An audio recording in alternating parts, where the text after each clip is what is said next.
আসসালামু আলাইকুম। আমি এক্সপার্টেক ইঞ্জিনিয়ারিং এবং লিথিয়াম ব্যাটারি বিডি থেকে মোহাম্মদ হাসান চৌধুরী বলছি। আপনারা দেখছেন লিথিয়াম ব্যাটারি বিডি এবং এক্সপার্টেক ইঞ্জিনিয়ারিং। আজকের ভিডিওতে আমরা কথা বলবো ল্যাপটপের পুরাতন অরিজিনাল ব্যাটারি থেকে সংগ্রহ করা বিভিন্ন সেল এবং এমএজ নিয়ে আজকের ভিডিওতে আমাদের বিভিন্ন এমএজের ব্যাটারি আমাদের কাছ থেকে সংগ্রহ করতে পারবেন। আমরা শুরুতে প্রোডাক্টটা একটু দেখাবো। আমাদের কাছে হিউজ পরিমাণ প্রোডাক্ট আছে।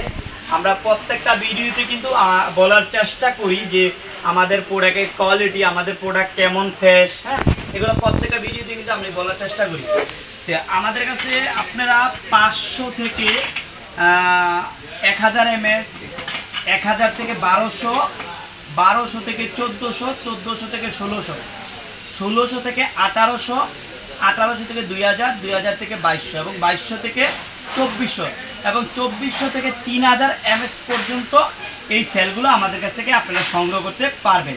এখন এই সেলগুলো কেন সংগ্রহ করবেন বা কারা সংগ্রহ করবেন, কী জন্য সংগ্রহ করবেন? অনেকে আমাদের কাছ থেকে 6 সেলের একটা ব্যাটারি নেন বা 2টা ব্যাটারি নেন, তখন কিন্তু আপনাদের দেখা যাচ্ছে যে একটা ব্যাটারি জং পড়ে। তখন আপনাদের যে প্রজেক্ট বা আপনাদের যে কাজের জন্য নেন এটা কিন্তু কমপ্লিট করতে পারেন না কাজটা। কারণ আপনারা যখন একটা ফুল ব্যাটারি নেন সেক্ষেত্রে কিন্তু পুরোটা জং থাকতে পারে।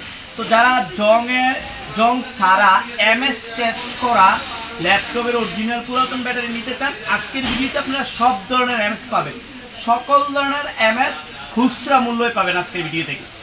আমি প্রাইসগুলো আপনাদেরকে বলে দিচ্ছি। আমাদের 100 থেকে 500 এমএজের যেটা, এটা হচ্ছে 50 টাকা করে।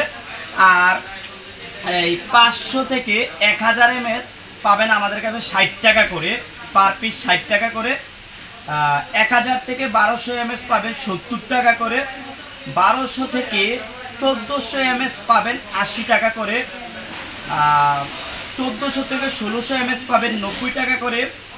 1600 থেকে 1800 এমএস পাবেন 100 টাকা করে। 1800 থেকে 2000 এমএস পাবেন 110 টাকা করে।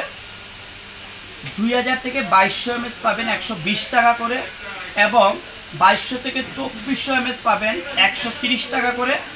আর 2400 থেকে 3000 এমএস পর্যন্ত ব্যাটারিগুলো পাবেন পার পিস 150 টাকা করে আজকের ভিডিওতে। আমাদের আজকের ভিডিওতে সকল ধরনের এমএস অ্যাভেলেবল আছে। যারা নিতে চান আজকের ভিডিও থেকে অর্ডার করতে পারবেন। আর এগুলো নেওয়ার পরে আপনাকে যেটা করতে হবে, এটা কিন্তু ফুল চার্জ করে আপনাকে ডিসচার্জ করতে হবে। ফুল চার্জ করার পরে, কারণ আমরা কিন্তু চার্জ করে ডিসচার্জ করে এমএস বের করে ফেলি, তখন কিন্তু ভোল্টেজ কমে যায়। আপনাকে ফুল ভোল্টেজ দিয়ে, মানে ভোল্টেজ উঠানোর পরে তারপরে এমএসটা টেস্ট করতে হবে। এই বিষয়টা আপনারা খেয়াল রাখবেন। আজকে আমাদের প্রোডাক্ট অ্যাভেলেবল, যারা 100, 200, 500 পিস পর্যন্ত নিতে চান আজকের ভিডিওতে নিতে পারবেন। আজকে এই পর্যন্ত, অন্যদিন অন্য কোনো ভিডিওতে দেখা হবে। আল্লাহ হাফেজ।